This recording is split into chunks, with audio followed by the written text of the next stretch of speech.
Hi everyone. In this video, this will be a brief lecture to overview some of the ideas central to this course, beginning with discourse communities, and we'll also preface the phrase discourse and sort of differentiate the two. So, how do communities shape writing? That's our guiding question here. The questions we hopefully will answer in this video are as follows. What is discourse? Notice discourse with a capital D. We'll be using that separately from discourse communities later in the term. So what is discourse? What is a discourse community? Why should we study them? Of course, these are questions we worked to answer last week in our discussion board. And I want to just briefly talk about the two texts that we read, Swales and Melzer, and why they were different texts to read, and why one of them, I'm thinking of Swales perhaps, was, I'll admit, very difficult to read. Okay, so let's begin with this idea of discourses. Discourses are group members' shared ways of being in the world. Let that sit.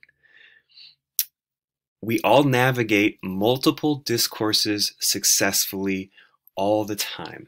So I think the best way to get to understand this term of discourse is through example. This will become more important to us after the entering the conversation argument, but I did want to preface this idea here.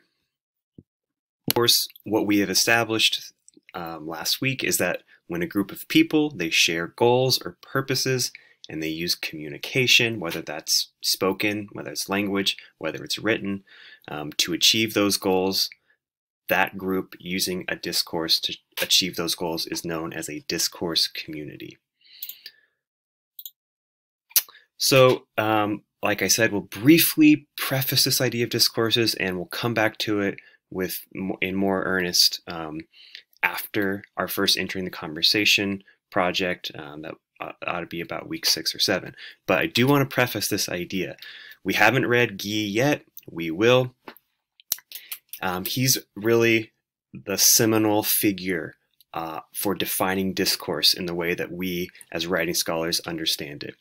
He writes that a discourse community is a sort of identity kit which comes complete with the appropriate costume and instructions on how to act, talk, and often write. So this is where examples will be really helpful. You may have studied the idea of literacy in 121 if you took it here at WU. You may not. The takeaway here, what Guy is saying here, is that it is not simply the ability to use the language, to choose the correct words, that defines a discourse. And in fact, being literate in a discourse with a capital D is much, much more than that. To be accepted in a discourse changes who you are as a person. Okay, let's unpack that. What does that mean? We are all literate in multiple discourses. So when we move through a different discourse and different discourse community, we do a handful of things. One, of course, we adjust our language. And this is where I think it'll be helpful to provide examples. I think maybe one of the easiest ways we can think of a discourse or a discourse community is to think of our professional community, or if you want to think about your intended major, right? So if I to be accepted into the discourse or the discourse community, I, as a trained rhetoric scholar and teacher, I would adjust my use of language. When I get on a Zoom meeting with my colleagues, my language changes just a little bit from even how I speak with you all. It certainly changes quite a bit from the discourse community, or at least the discourse I use when I talk with my friends. I have to, of course, use certain language to be accepted in that discourse of a writing scholar and teacher. Often very different language maybe even often very different pronunciation than I would use in the discourse that a group of friends and I use. When we move through different discourse communities, our interpretation of texts change. I think the biggest example of this for me is as a trained rhetoric analyst, when I am analyzing texts, I can't watch a commercial, I can't watch a speech, I can't watch even a brief YouTube video without analyzing it. The biggest example I'll move forward to, I always think of this Sarah McLachlan animal cruelty ad that you may or may not have seen. And sometimes we watch this in class to practice analysis. And boy, do I interpret that text differently when I have inhabited the being, when my identity of being a rhetoric scholar is turned on. All I can see is ethos, ethos, ethos. Look at those details. Listen to the music. Why are the black and white photos making us feel the way they're feeling? Now, whenever I do that in a different context, whenever or someone who is not a member of my discourse might see this commercial or any commercial more generally and simply and not notice those things, right? And simply we might just think, wow, I should give money to the Humane Society. So the discourses we inhabit, they not only come with how we speak, how we act, how we dress, even perhaps. They not only entail this entire identity, but they go so far as to change our ways of seeing and being in the world. Okay, that's a quick preface on discourses. If it's not setting in yet, don't worry about it. When we read Guy in week 5, I believe, we'll make more sense of all of this. Great. So on into more familiar territory, the 6 characteristics of a discourse community. Discourse community, of course, is just a little bit different than discourse in that it must meet these 6 criteria. I won't belabor them here. We spent a lot of time with these criteria. I think the Melzer reading gives us some pretty good examples of what it looks like for a community to meet these criteria. We will look at an example in just a moment, however.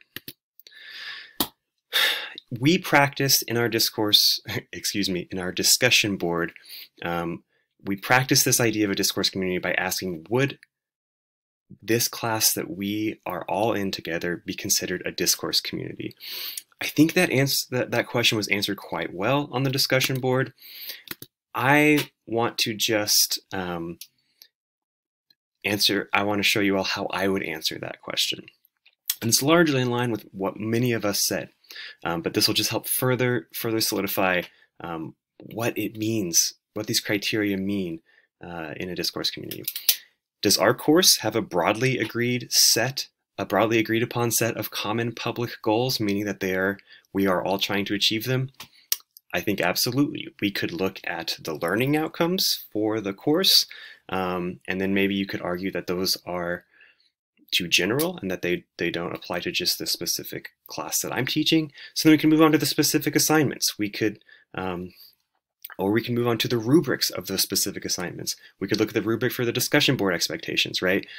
I've made public for all of us the goals that we're trying to achieve in this class. Do we intercommunicate? Absolutely. And this might be how we differentiate all 121 classes, or excuse me, all 122 classes at WU and just our course. We're not all communicating with everyone who's taking a Writing 122 class. Yes, maybe they have the same learning outcomes. Maybe, probably not. They have the exact same specific assignments. But unless we're all communicating together, it doesn't meet that criteria of a discourse community, which is why I think we can say our course is where all 122 students at WU may not be. Do we use that that intercommunication, those participatory mechanisms to provide information and feedback. Yep, I'm doing that right now. I'm trying to provide you with some information. We have assignments, we have readings. I will literally, and you and your students will literally be giving one another, you and your peers will literally be giving one another feedback on your assignments, so we meet that criteria in my book. Do we have any genres that are used to further the aim of this group? In my view, absolutely. The biggest genre that we use, I think, to communicate our goals is the syllabus. That's true of our course, of course, that's true of all courses, but our syllabus is specifically, it's a specific genre to help us achieve our goals. The discussion board posts, those are going to become genres that are really familiar for us. We could also say, we could say the essay itself is sort of a genre that we use to achieve these goals of you all learning what we're supposed to learn in this course. We could probably go on. The emails we use, those are a specific genre. Okay, I won't belabor it like I promised. Do we have, or will we have acquired some sort of specific Lexis to this course? Yeah, even the word Lexis itself is something that may be specific to our course. If you went home and you're participating in the discourse with a capital D that of you as a family member, and you say something about Lexis or discourse community or entering the conversation argument, your family or your friends might not understand it, right? That's some specific Lexis to us. Of course, how do we differentiate that between the Lexis that all Writing 122 students here at WU have?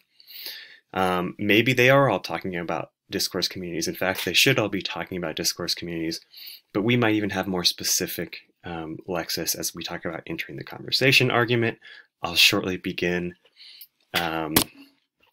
which is an assignment specific to our class. I'll shortly begin shortening that to the ETC argument. An abbreviation that only we understand is a textbook sign of a piece of Lexis. And does our class have different levels of expertise and content? I hope so. Like Melzer said, if all of his guitar group was just a bunch of beginner guitarists, it would be hard for them to achieve that goal of becoming better. Similarly, I think there's a lot of value in a learning group that is all beginners, but we're not that here, right? I have the expertise here. I have some ethos, some authority, and as the course goes on, those levels will start to shift. Maybe as you all become excellent students, you'll gain a lot more expertise and authority. As some of us are checked out for very, very excusable reasons, as some of us maybe don't visit the Canvas course as much as we should, there will be varying levels of expertise within this course, I assure you, by the end of the term. Be sure to stay tuned for part 2.